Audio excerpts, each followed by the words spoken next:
What we have done in previous lecture is we have learned three categories of ratio. First category was liquidity ratio, how liquid the company is, how readily available they are making payments to creditors.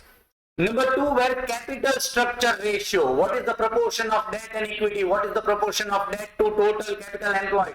What is proportion of equity to total capital employed? And they were capital structure ratio. And third type of ratios were profitability ratio, which shows you the percentage profit on sales, percentage gross profit on sales, EBIT on sales, that was PV ratio.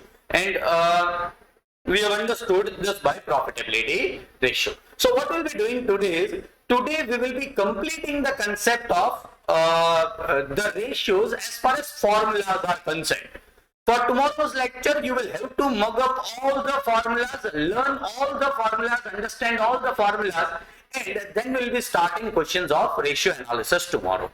So let us complete all categories of ratio. Fourth category are coverage ratio.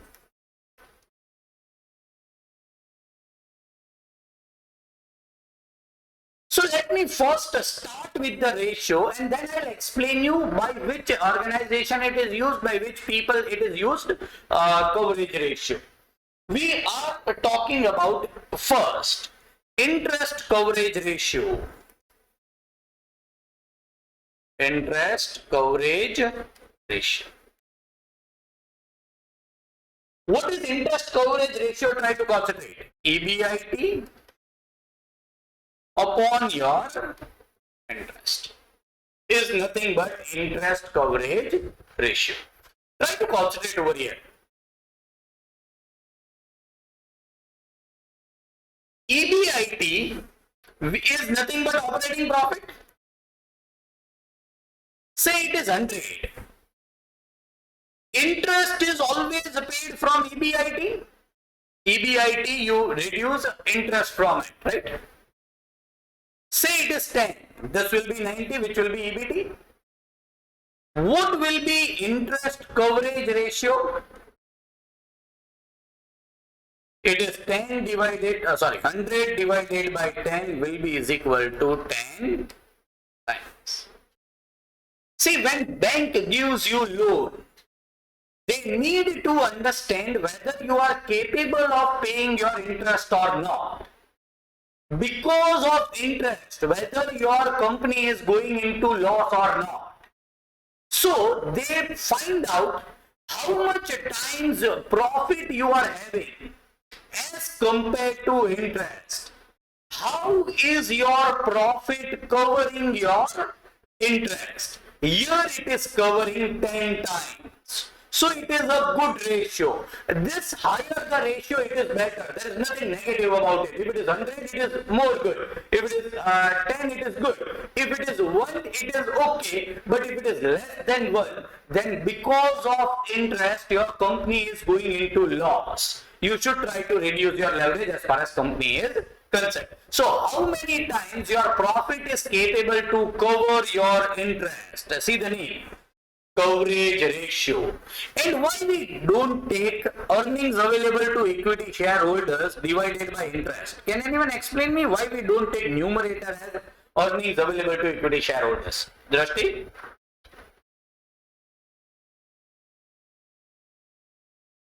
Don't have any idea.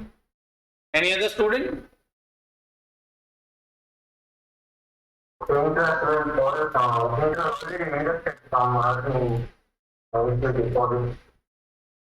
Interest is already deducted, so you should not take that figure. Good, excellent. And try to concentrate. What does it mean? If I am finding out how much I am capable to pay home loan installment, say, not interest but home loan installment. This is my personal thing, and home loan installment comes to 30,000 rupees for me. This is home loan installment. See, bank manager is asking me, how much is your salary? I say 50,000 rupees per month. So he calculates, he is earning 50,000 rupees, 30,000 rupees he can pay as home loan installment, and so what will be remaining is 20,000 per month, where he will be spending it for family. So bank will be ready to give me home loan because I am capable of paying home loan installment. This is the case. 50,000 per month and 30,000 per month is my home loan installment. Now concentrate. This figure, when you are comparing whether Jai sir is capable of paying this installment or not, this figure should be before paying installment. See, if branch manager or bank manager analyzes in this manner, Jai sir's salary is 50,000, home loan installment is 30,000, remaining is 20,000. How Jai sir will pay 30,000 as installment? This is not a correct evaluation. Why? If you want to know that whether I am capable of paying it or not, you should compare 30,000 with this figure, not 30,000 with 20,000. 20,000 is already after paying the installment. See earnings available to equity shareholders. It is already after paying the interest. You cannot compare that figure with how much amount or how much times your interest is covered by your profit. Are you getting it? So, interest coverage ratio will take a profit before interest and not profit after interest. And so only EBT is not used, so only EAT is not used, and what is used is EBIT. Alright. Number 2. It is preference dividend coverage ratio. Preference dividend coverage ratio. Alright. You want to know how your preference dividend is covered. So it will be in denominator, like here interest is in denominator. What should be in numerator? Can anyone help me out? What should be in numerator? Without seeing any documents, can you tell me? What should be the numerator? Which profit should be taken? EBIT, EBT, EAT, earnings available to equity shareholders. Kishan? You should be taking PAT. Exactly. PAT or EAT. Profit after tax or earning after tax. Then only you can compare how your preference dividend is covered. Because preference dividend is paid after paying interest and after paying taxation. So you want to know whether you will be able to cover preference dividend or not. Which is the profit which should be used as earning after tax. Number 3, fixed charge cover. The fixed charge coverage ratio, we are not doing it. It is not important as far as this is concerned. Number 3 is debt service coverage ratio. Now please understand, even if debt service coverage ratio up till now is not asked at any point of time, this is the ratio used maximum in practical life. When you go to take a home loan, when you go to take a business loan, when you go to take any loan, the first thing which bank calculates is your DSCR. What is DSCR? They are similar to this. But try to concentrate. Instead of covering your interest or preference dividend, it is finding out how your cash flow is capable of covering this. Principal amount. Interest plus principal amount. Interest plus principal is nothing but installment. So how much profit? No. How much cash flow is generated from your business? So that whether you are able to cover your interest plus principal or no. This is installment, and understand, installment is not paid from profit. Interest is paid from profit. Installment is paid from cash flow. So in numerator, we will try to find out cash flow.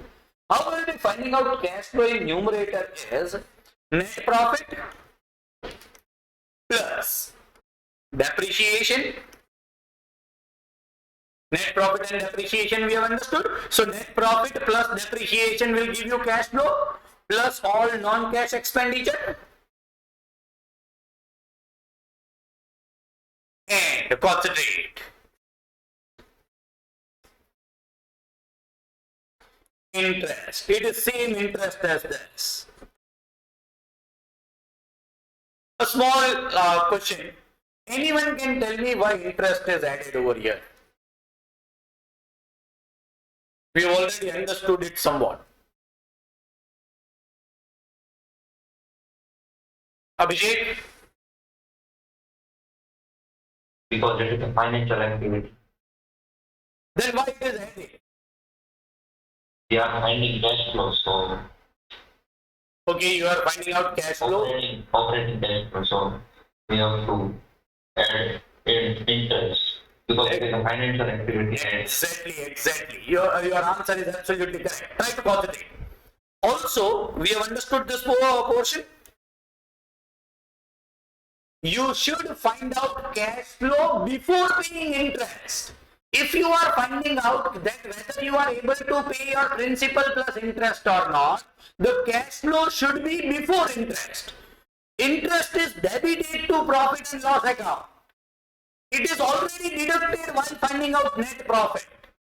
So when you are comparing whether you will be capable of paying interest and principal or not, what should be done is you need to remove interest from the net profit. How to remove interest from net profit? In net profit, interest is already deducted. Now it will be added so that, see what I get. Cash flow before interest. Are you getting it? If I don't add interest, it is cash flow after paying interest. And it is not a good way to measure your whether you are capable of paying it or not. Debt means not only interest, also principal, whole debt. Service is loan. Coverage ratio, loan coverage ratio. So this is nothing but third point, which is nothing but DSCR, debt service coverage ratio. This all three are coverage ratio will be evaluated by bank. This will be evaluated by preference shareholders. Other two will be evaluated by bank debenture holders when they are lending you money, when they are giving you loan. These are nothing but coverage ratio. Higher the coverage ratio, better is your chances that the money which you have lent to the company, you will be getting back as a bank. We are going to fifth type of ratio. They are turnover ratio.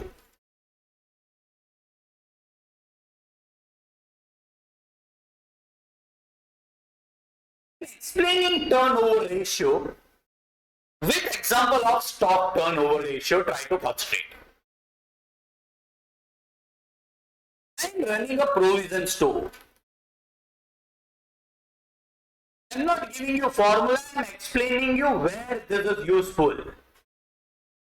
If I am running a provision store, I will have to do space management. What is space management is the items which are very regular, which are purchased in morning, sold in evening. That is, the turnover is fast. It is fast moving. ये item चलती है अपने store पे. More fast moving item should keep it in provision store. Less or slow moving item I should not be keeping because they will require some space, and that space will be occupied for a long period of time. Fast moving items or stock, slow moving stock. Try to concentrate. I am talking about milk bags in provision store. How I will find out the turnover ratio is this. Cost of goods sold. Instead of cost of goods sold, let me take sales. Alright.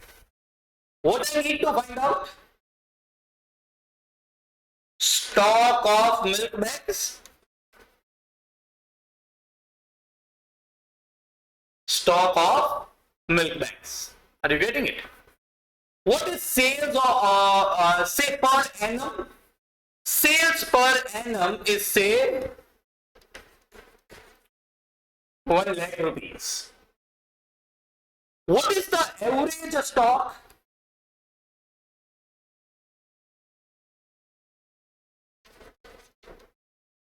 ₹1,000. It is 100 times. It is not even 100 times, I'll tell you. Let me take it.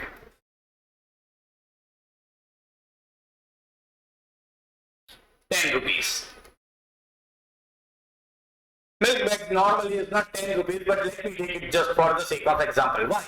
At the end of the day, the stock practically will be zero of milk bags, right? Whatever is in morning, everything will be sold up till evening. There will be no stock of milk bags. But for the sake of explaining, let me take it 10. So it becomes 10,000 times. Try to concentrate. It moves 10,000 times in 1 year. That is 365 days. It moves 10,000 times in 365 days. I want to find out the turnover ratio in days. The turnover ratio in days. How I'll find out is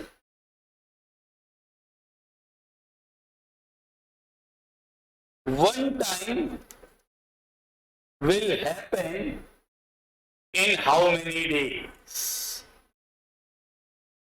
It will be correct. Say this is 182 times. 182 will be 365 divided by 182, that is 2 days. Yes, it will be correct. One time will happen in how many days? So it is, this is 365 divided by 10,000. It is 365 divided by 10,000 will be 0.0365. See, this answer is correct, but let me take a good example whereby I can justify some numbers. Is it all right? Because the answer is not coming in days. Say, we are talking about chocolate. Cadbury chocolate. Lying in my provision store. What is sales? 1,82,000 rupees per annum. This is per annum. What is stock of closing? That is the cost of closing stock lying in the godown at the end of the year or at the end of particular day. It is 1,000 rupees. Are you getting it? This is average stock. What is average stock means? What is your stock today? What is your stock tomorrow? What is your stock on third day? You will be finding out stock of all 365 days. And it divided by 365 is nothing but average stock. So what is my average stock of chocolate is 1,000 rupees. It is 182 times my chocolate moves 182 times in a year. In 365 days. See, what does this mean? Chocolate, I will purchase as a provision store wala. I will purchase a chocolate. I will sell a chocolate. This is one time. Again, I will purchase a chocolate. I will sell a chocolate. This is 2 times.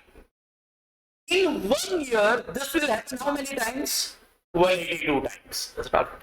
So, one time will happen in how many days? Let me take 364 days a year. One time will happen in 364 divided by 182. That is nothing but 2 days. So, my chocolate If I purchase it today, on an average in 2 days it will be sold. It will not remain in my shop for 2, 3, 5 days. It will remain only for 2 days average. See, some of the chocolate might remain for 10 days. Some of the chocolate might be sold in 1 hour. But the average will come to 2 days. Start. I'm talking about some other thing, say oats or wheat packets or oats packet in my same provision store. Sales divided by closing stock of oats. I hope all of you know what are oats. Sales is 3,65,000 and closing stock of oats is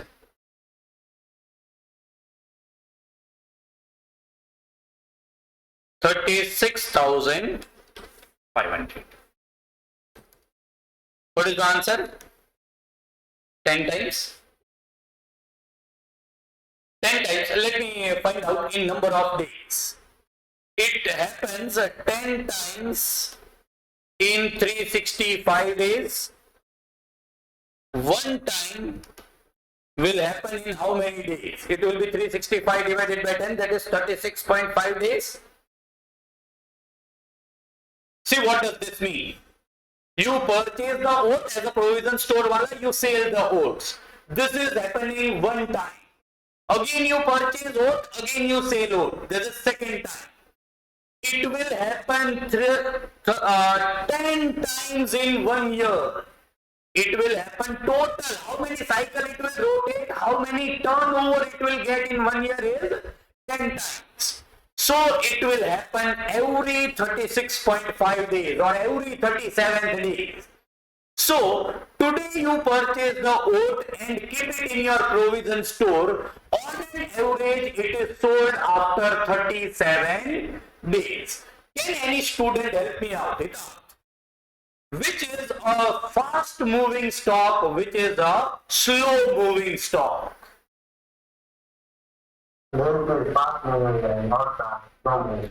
This is a fast moving and this is slow moving. And you don't have to deal with numbers every time. You can directly say this and find out the answer. You can even directly say this and find out the answer. But when it is times, you will have to understand more times in a year means it is fast moving. And when it is days, less number of days is fast moving. Agreed? So this is fast moving, slow moving, and this is the ultimate reason why you find out turnover ratios. To see whether a particular thing is fast moving or slow moving. Is it alright?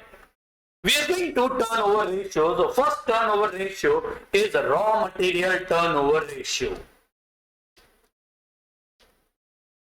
So this will also show the same thing. Whether your raw material after purchasing is in your godown for a long period of time or for a short period of time. Raw material turnover ratio. For what you are finding out turnover? Raw material. So raw material stock. I'll write down average stock of raw material. See, when you are comparing the stock, you compare it with sales. Whenever you are finding out turnover of raw material, it should be raw material consumed. Numerator cannot be sales if you are comparing raw material. Number 2 will be WIP turnover ratio.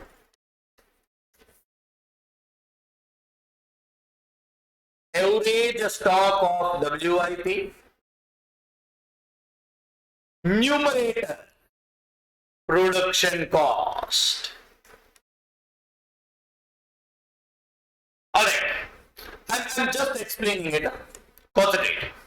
For one of the stocks, say A, WIP turnover ratio was 10 times. For another B, WIP turnover ratio was 20 times. I told you this is fast moving. As as compared to this, it is slow. What does this mean? Work in progress turnover ratio is fast moving. What does it mean? Any student? Darshita? It is converted into finished goods fast. This is the case. See, raw material is purchased and then used in production. It becomes WIP. For a period of time, say 15 days, 20 days, it remains WIP. If you go to car showroom, car factory, manufacturing factory, there will be unfinished car lying in the godown. That are nothing but WIP. What does fast moving shows? It is fast converted from raw material to finished goods. What does slow shows? It is slowly converted from raw material to finished goods. And this is what WIP turnover ratio will show. Number 3. Finished goods turnover ratio. We have done it in form of example, right? These are finished goods turnover ratio. What you will be taking? Average stock of finished goods.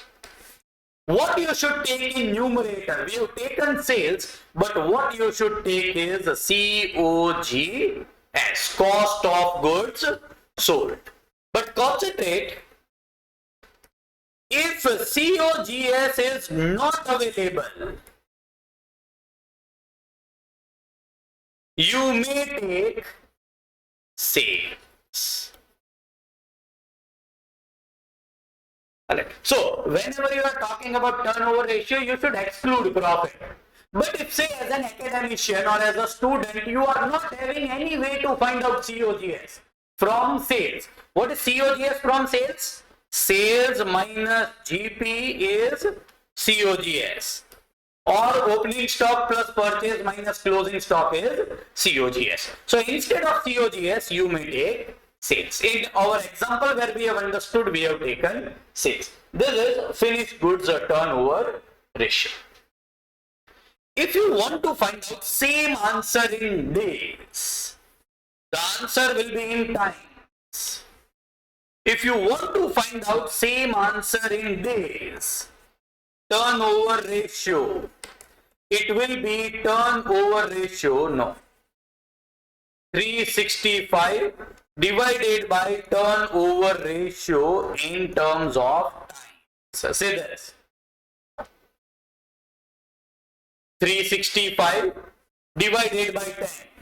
364 divided by 182. I will be getting answer in days. The answer will be in days. Sir, if you want to find it out in months, it is 12 divided by turnover ratio in time. Is it alright? You will be getting answer in months. Is it alright? Yes. Higher times, fast moving.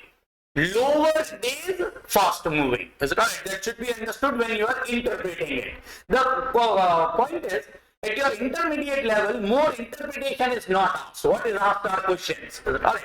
So only understanding is important, but to remember it, believe me, this becomes extremely easy. See, turnover ratio. What turnover ratio? Raw material. In denominator, you should write down average stock of raw material. Number 4. Debtors turnover ratio.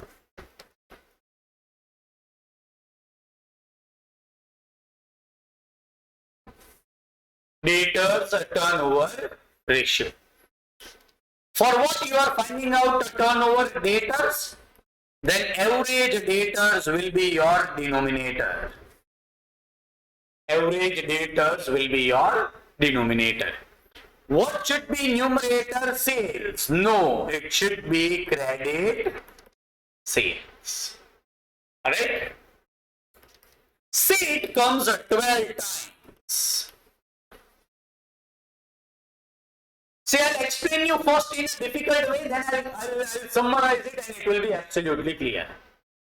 You manufacture the goods, sell the goods on credit, and then the money is recovered one time. Again you sell the goods on credit, again the money is recovered 2 times.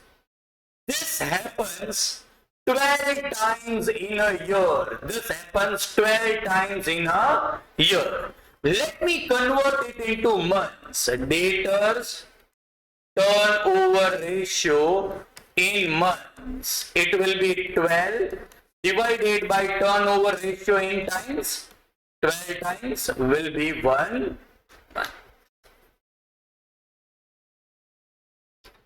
Say this is nothing but you allow 1 month to debtors. You allow 1 month to debtors. This is nothing but debtors turnover ratio. In number of months, it is as good as debtors period. It is as good as debtors period. If you remember, insurance in accountancy, see how we have found out, say credit sales was 1,20,000. Debtors was 10,000. It came 12 times. Then we did 12 divided by this. So ultimately, 1 month, how I have got the answer?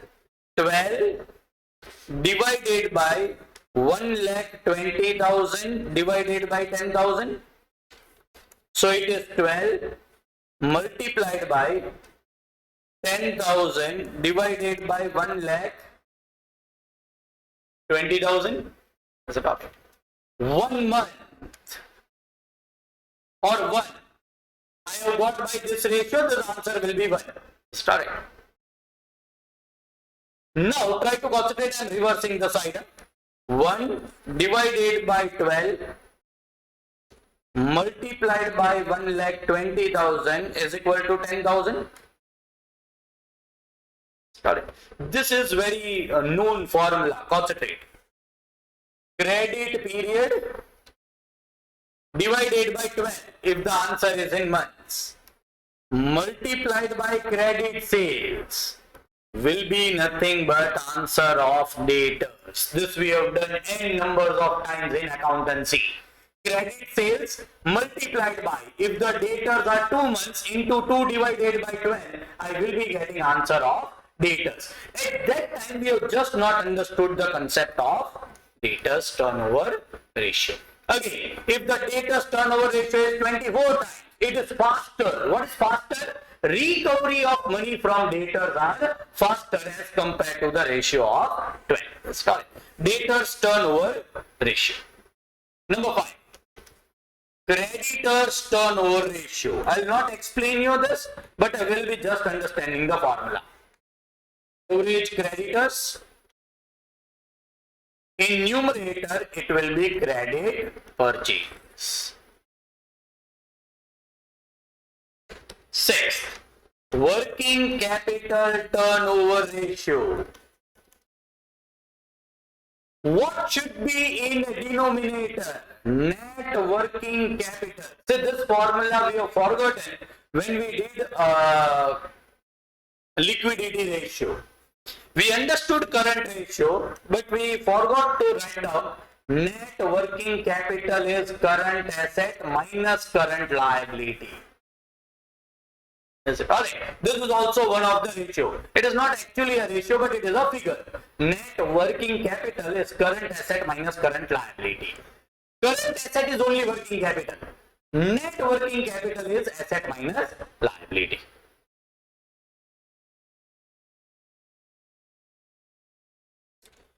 Turnover ratio, I am finding it out for working capital. So denominator will be net working capital.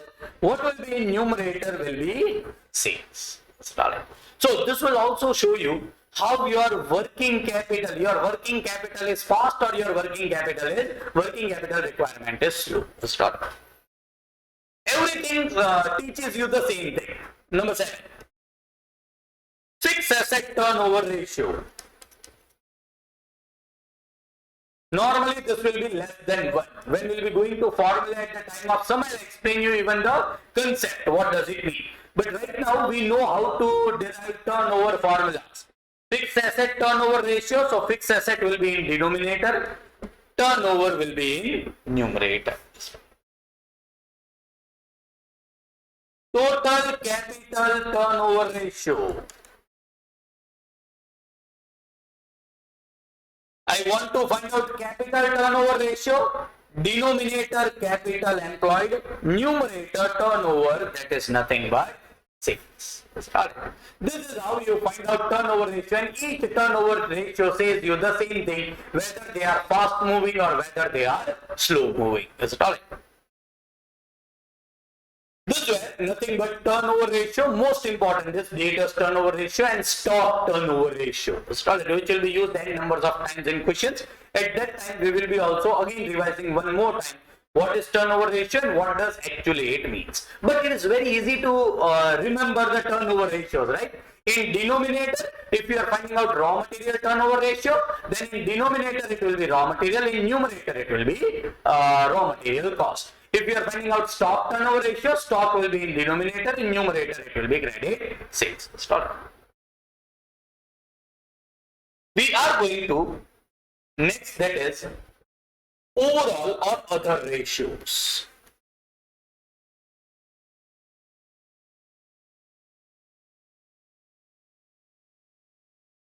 What are other ratios try to concentrate?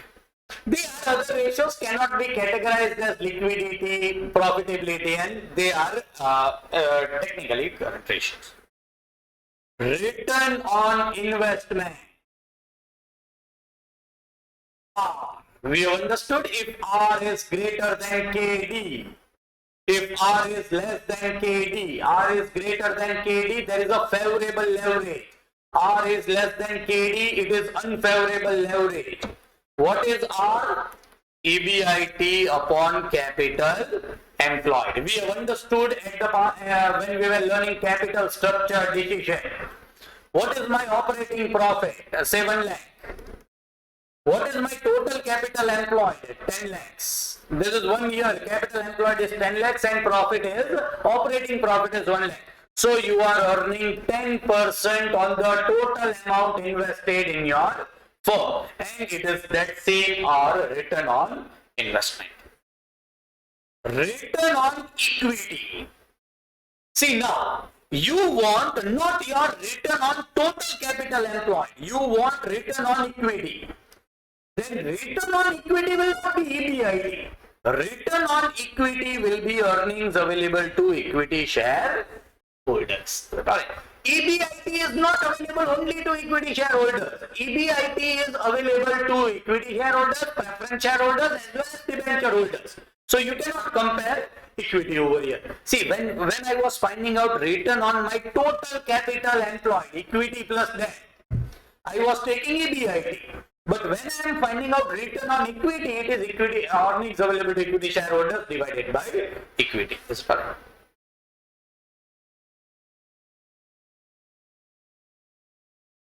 You also know this. Say return on equity is say 10%.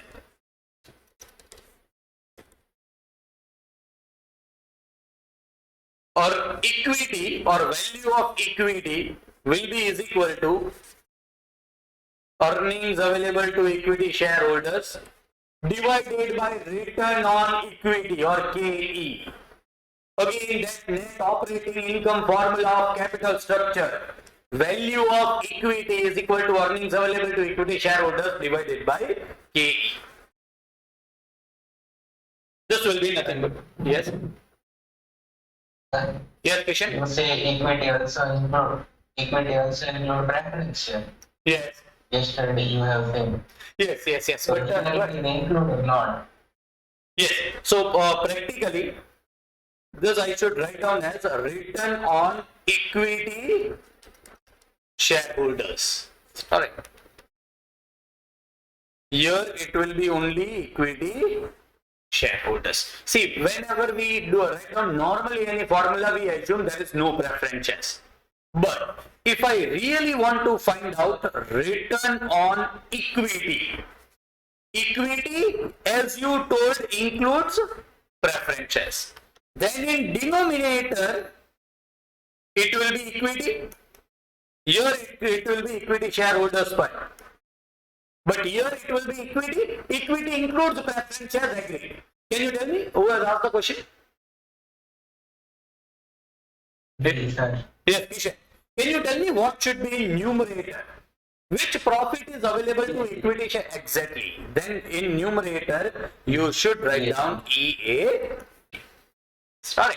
So, but if there is no preference dividend, ultimately earnings available to equity shareholders and EAT will be same. But if there is preference dividend, you need to understand whether you are finding out of return of equity shareholders fund, that is equity plus reserves, or you are finding out return on equity. If it is equity, in numerator you should take EAT. Sorry. So these are both concepts which you need to understand. Return on assets.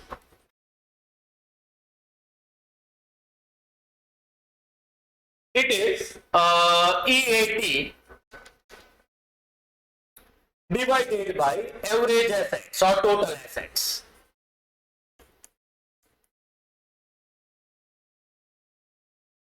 EAT normally is net profit, right? So if net profit is available, you can take net profit. I should not write down in bracket, otherwise it will show that I'm multiplying it. But this nothing but net profit. You can use earning after tax. It is practically deducting all expenditure except that charge. Correct. So it is EAT divided by total assets. EPS. It is earnings available to equity shareholders divided by. This I will not be going into detail. We have done it n numbers of times. EPS. Dividend per share.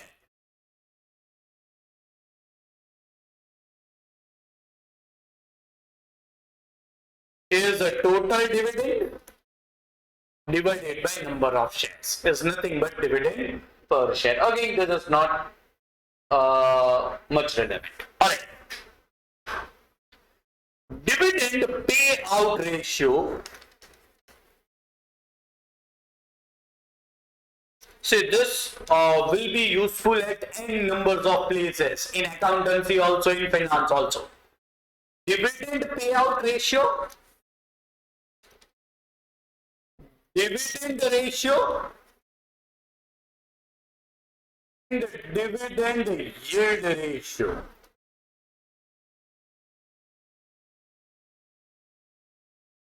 There is difference. What is dividend payout ratio? How much dividend you are declaring per share or total dividend divided by how much is your earning per share. Or you can even write down total dividend divided by total earnings. It is one and the same. Whether you take per share or whether you take total, ultimately they are divided, so answer is going to remain same. So what is dividend payout ratio? If you are earning 10 rupees and if you are paying 8 rupees, 80% will be dividend payout ratio. It is compared with earnings. See, what is dividend ratio? Company has declared 10% dividend. Then this is dividend ratio. What is it? Dividend per share upon face value per share. Dividend is always paid on face value. So it is showing that if face value is 100, dividend declared is 10 rupees. This is compared with face value and not with EPS. Or you can also write down total dividend divided by total face value. The answer will be same. I hope mathematically you can understand, answer will be same. What is dividend yield ratio? Again, it is comparing dividend per share, but with market price per share. See, Reliance has declared 10 rupees dividend and its face value is 10. This will be 100%. So they will keep big holdings that Reliance has declared 100% dividend, but that 100% is on face value.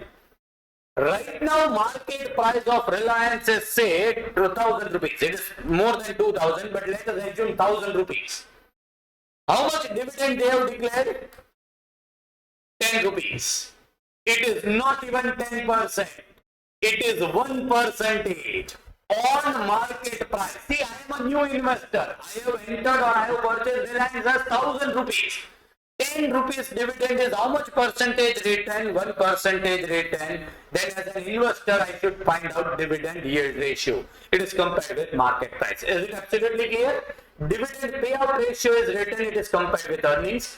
Dividend ratio is compared with face value, and dividend yield ratio is compared with market price per share. That's all right. So any place, auditing, accountancy, finance, whenever you see this ratio, think which ratio is written, whether it is dividend payout, dividend ratio, or dividend yield ratio.